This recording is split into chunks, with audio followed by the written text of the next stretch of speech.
Hi guys! Today I am going to talk about Star Wars The Old Republic and the expansions and expect a part 2. And the reason I want to do that is because I have a couple of problems with it. Who knew? So before I talk about what's wrong with the expansions, I just want to say that I really love all of them and have had such a good time playing it. But before we go to the bad, let's start with something good. And that is a point that also one of my subs, Chida, talked about. The fact that we didn't have to fight Valkorion alone. In the end, the whole family joins us to kill him. And I really like that because so often in games you're the only hero, the only savior of the galaxy, right? But this time I couldn't do it alone. I had to have Arkin, Melin and Senya with me, and that made the moment so good. But a rant is usually not about the good things in whatever you're ranting about, so let's continue with what's wrong with Star Wars The Old Republic. So, my number one complaint is the story about Velen and why they even showed it to us in the first place. It's got so little to do with the outcome that they really could have just left it out. I was always waiting for it to mean something in the end fight somewhere along the line, but it never did. And so I want to talk a bit about that. As I've said before, we've got Valen's full life story almost. First of all in the trailer for the expansion, with Senya and her story trying to rescue her daughter and the love she had for her from very early on. And we can never talk to Senya about that. Never. It's just something the player knows about, not our character. So it tells a story that basically Sion doesn't know exists. And that annoys me, because if you go back to the previous expansion, in that trailer you see the story about Vexen and Arkin, the two twins growing up together. And of course that ends with Arkin killing his brother. And that's relevant to the story because it tells us about Arkin's personality, his loss, his hate for his father, their loneliness growing up. So the boys never grew up with a father figure in their life. So I think it's easy to grasp at something when you've never had it. It's easy to embrace even an evil dad, all the while still hating him, I think. And in his hate for his father, he ends up killing probably the one person he loves, which turns him, I guess, dark, and sadly that's when he gets some attention from his father. So we are told a story that's important, that we get a chance to talk about with at least 3 different characters in game. And it's also a story tool for us to realize how Arkin came to be dark and evil later on as an emperor. So we've got Valen and Arkin talking about that. We've got Valkorion and Arkin talking about it. And Senya tells us that Valen told her the story about how Vexen died. And it turns out that Valkorion seemed to accept his son more, or at least give him more attention when he's killed his own brother. So I'm not sure if that's because he realized he's got potential, or if he wanted to keep him close to watch him. So that trailer and its content is relevant to the story, and since it's presented to Sion, it matters to everyone, especially the player. And to Valen, it matters later on when she meets her ghost brother that turns out not to be her brother at all. But they try to trick her with him, and so even a dead Texan is presented in the game, or an image of him, I should say. So I probably assumed too much when the next trailer came out. I thought we would have a story that would be important for the player as well as the characters portrayed in the story, and not just for giving us feels, you know? To me, there was a lot of them in that trailer.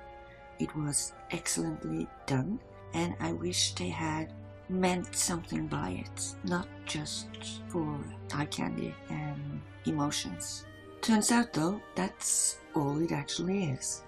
Senya never talks to Valen about what happened. She never tells us about that, although she is talking about how she left her children because she couldn't help them and she was afraid to stay. They were dark and she couldn't stay. She tried to get them to come with her, and although the trailer depicts some of what she's saying, it only talks about Valen. So the story is probably meant to be a variation of what happened, to only focus on what happened to this one girl and not her brothers, because we've already seen what happened with them. But it's not completely accurate to what Senya tells us, and maybe she just left out some of the facts. That could be it, and so I forgive her for not going into detail about that rescue attempt, although it feels like they tried to dramatize an event that we just have to imagine that Senya was afraid of her boys as well. So my point is, we can't explore that part of the story with Valen or Senya or even Malkorian. Not once can we discuss that with Malkorian, let alone use it in a dialogue with Valen later when we confront her and ends up killing her. Nowhere in the story can we get the choice to bring it up. Not once.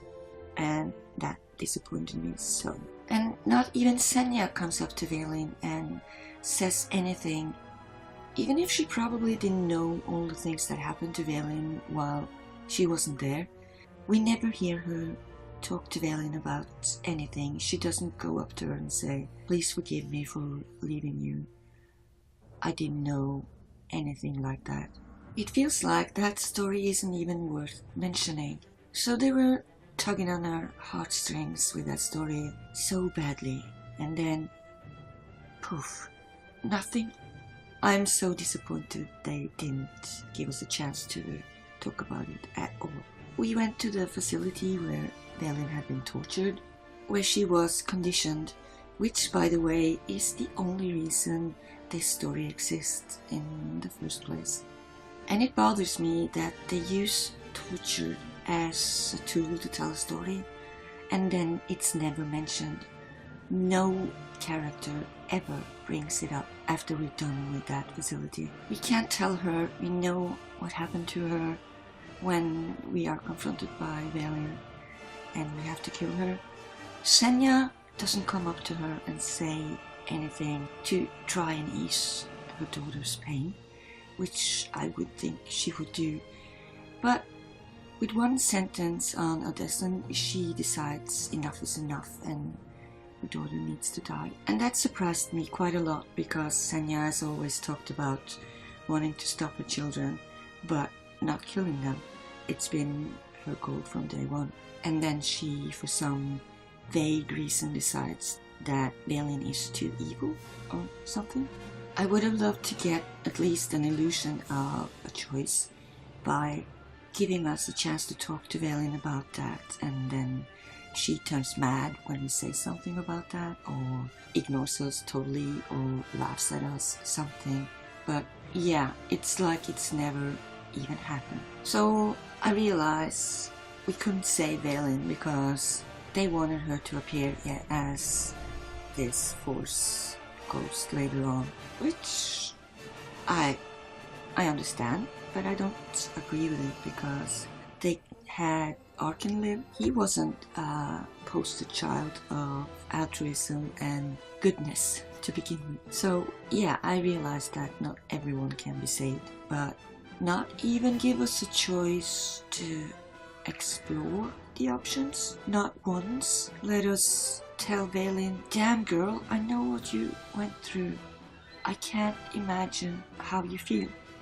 Not once. All along I was so sure we would have a situation where we would have Senja at least be able to walk up to Valen and talk to her like she did with Arkin. Even in the very last fight with Valkorian, we get that option to use one of the family members to help us with another family member, right?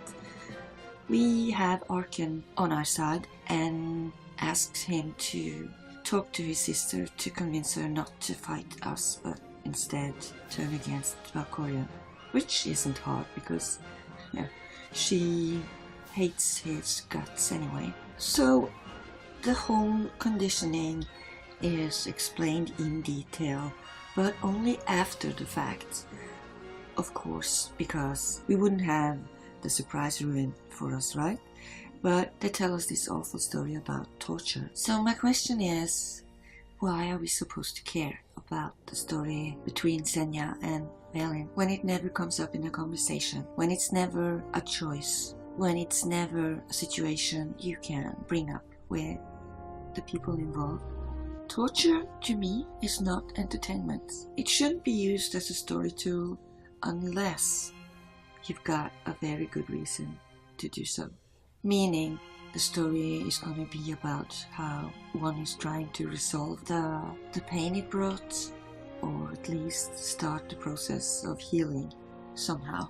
Give the player an option to do something about it.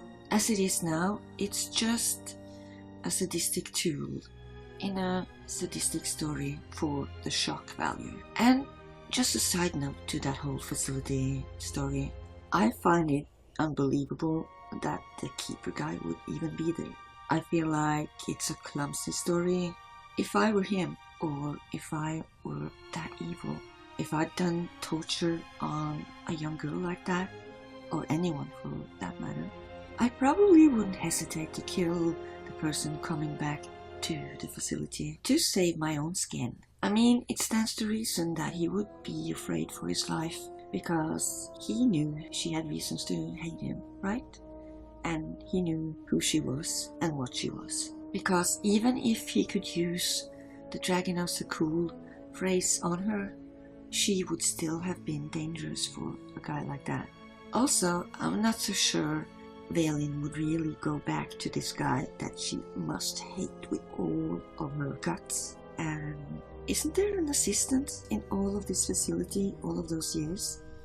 It was, right? So the fact that they needed to bring this guy back felt forced and ridiculous, because I find it very hard to believe that Valen would ask the one guy that sort of ruined her life and ask him to undo it. Or maybe she was just that desperate, but I still find it a bit hard to swallow. But of course, for the keeper guy to try and kill Valen or succeed with it would have made the story quite a bit shorter, don't you think? And it wouldn't have been such an epic fight. So I totally get why she didn't die at that facility. I do, from a story point of view. I should go. I should go. I should go. I should go.